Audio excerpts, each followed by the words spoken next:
हेमंत, मैं जब भी तुम्हारे बारे में सोचती हूँ ना तो रॉक ऑन का वो गाना याद आ जाता है, मेरी लॉन्ड्री का एक बिल, एक आधी पढ़ी नॉवेल। क्यों? क्योंकि तुम ना मेरी कुछ आधी पढ़ी नॉवेल जैसे हो। याद है कैसे मम्मी पापा से छुप कर मैं तुमसे याहू मैसेंजर पर चैट करती थी। उन दिनों मॉडेम कनेक्ट करने पर बहुत आवाज होती थी और हमेशा लगता था कि बच्चू अब की बार पकड़ी जाऊंगी। फिर वो जो हम डेट और टाइम फिक्स करते थे तुम्हारी कॉल के लिए, रात को पता है कैसे मम्मी पापा के रूम में लैंडलाइन एक्सटेंशन की वायर बड़ी सफाई से निकाल के आती थी कि निकल भी जाए और ऐसा लगे कि लगी हुई है।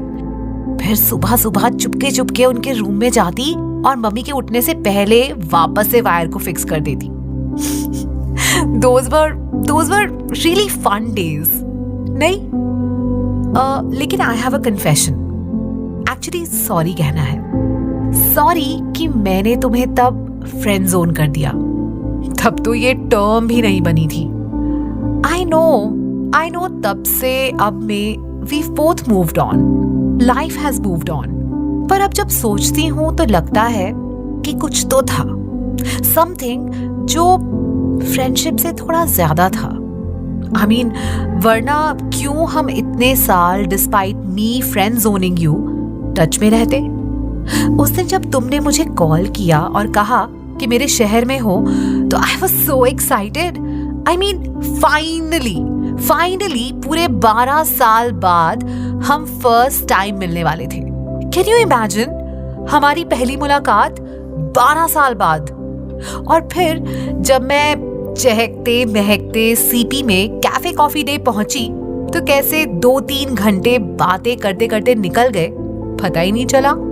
तुम मेरी रिस्ट पर बने टैटू के बारे में पूछ रहे थे। क्यों पूछ रहे थे? हाथ पकड़ने का बहाना था क्या? पकड़ लेते ना, कह देते कि यार फ्रेंड बहुत खेल लिया, अब थोड़ा आगे बढ़ते हैं। Can't believe यार, 12 साल। I mean, देखे तो more than a decade of us। अजीब था ना वो टाइम भी, चीजों की सेंस ही नहीं थी। क्या पहने, कैसे बैठे, क्या बोले, कितना बोले। सारा दिन डॉट लाइन पर तेरी मिस्ड कॉल का इंतजार करना। 2 बेल तो कॉल बैक, 4 तो डोंट, पापा घर पर है। और याद है ट्यूशंस बंक करके मेरा तेरी गली में आकर साइकिल की चेन चढ़ाना। So naive I was, but you were sensible तब भी। याद है 19th February 2008, रात को फोन पर बात करते करते the idiot me proposed you। दोस्तों ने पंप किया और मैंने पक दिया। एक्चुअली उनकी गलती नहीं थी इतनी।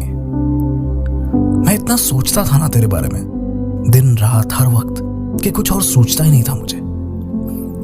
Zero focus in life.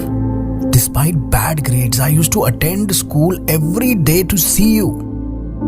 Homework नहीं भी किया होता था ना तो छुपने की बजाय फ्रंट बेंच पर जैन सर के डंडे खाने के लिए तैयार बैठा रहता था, क्योंकि 10-12 डंडे खाने के बाद पूरा दिन जो तू मेरे हाथों को देखती रहती थी ना, अपसेट होती रहती थी।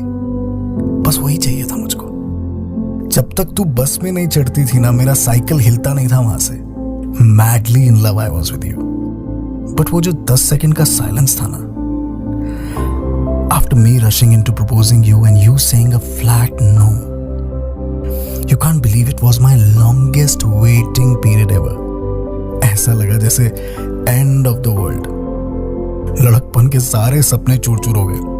I was so upset, down, devastated for days, but you were normal the next day। तूने वैसे ही मुझे हक किया, तेरे end से तो सब पहले जैसे ही था। You were so right।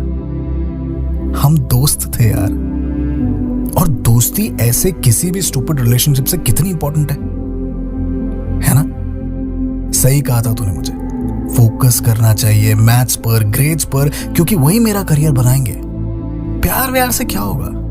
कुछ नहीं, जीरो। तेरी ये बात ना रह गई मेरे साथ, बहुत बुरा लगा, बट उसके बाद ना फोकस आ गया करियर गोल्स पर, सेल्फ लर्निंग पर, मैथ्स पर। खुद को एक बेटर पर्सन बनाने में झोंक दिया मैंने। इन 12 सालों में जब जब तुझे मिस किया ना मैंने, तो और मेहनत की और आज जब मुझे शहर वापस आने का मौका मिला तो पहला कॉल भी तुझे ही किया।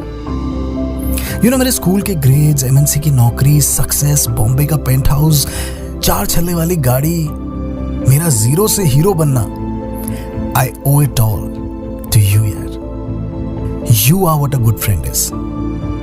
You set my focus right. Thank you so much for saying no that day. Love शव नहीं है, रिस्पेक्ट है, ग्रैटिट्यूड है, लाइफ की सबसे प्रेशियस चीज है, फ्रेंडशिप है।